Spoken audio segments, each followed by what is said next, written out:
Sheila, pacheck naman ng blood sugar ni Ronron. Iniwan ko na dyan yung mga gamot para dun sa injection niya. Salamat. Luisa, tara na. Luisa, Oh, let me take a shot of this moment. Ebidensya na rin para sa kaso namin laban sa inyo. Alison, ano ka ba? Hindi mo pati talaga titigil na si Luisa? Kapag tinigilan na niya ang pamilya namin at kapag ibinalik na niya ang pera ni Lolo. Hindi ko kinukuha ang pera ni Fred, Alison. Kaya mo nga pinatay si Lolo, di ba na makuha mo ng pera niya? Kayo ni Mark? Hindi akong pumatay sa lolo mo. Si Jared, yan ang pumatay sa lolo mo.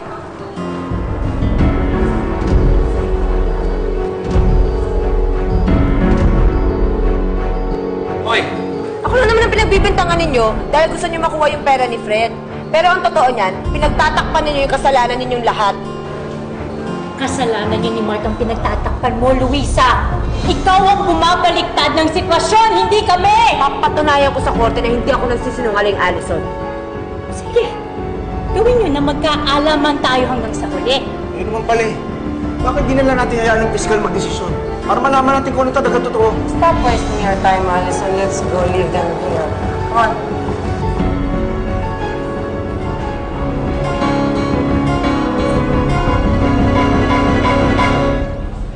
Luisa, umpisa pa lang to. Tataga mo ang sarili mo. Huwag kang susuko. Kayanin ko naman, Mark eh.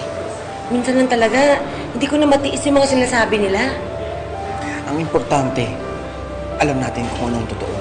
Yun ang mahalaga.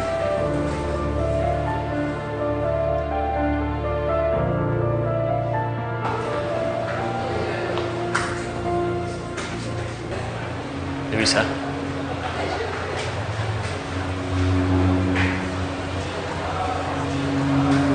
Oh, bakit hindi pa kayo pumapasok sa loob? May problema ba? Hindi, wala. Akala ko may pasok ka. Nag-half day ako eh. Kasi alam ko kailangan ko ng suporta dito.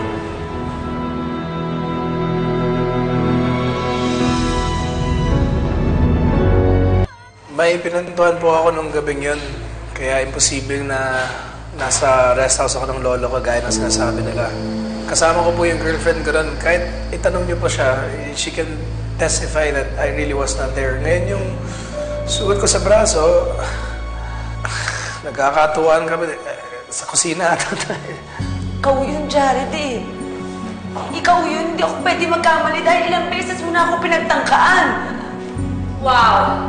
Grabe rin naman ang bilib mo sa sarili mo para pagpintangan mo ang kapatid ko na pinagsamantalahan ka niya. Dahil yun ang totoo, Alison. Unang pasok ko pa lang sa mansyon, alam ko na may masamang balak sa akin si Jared. 3 beses na niya ako pinagtangkaan.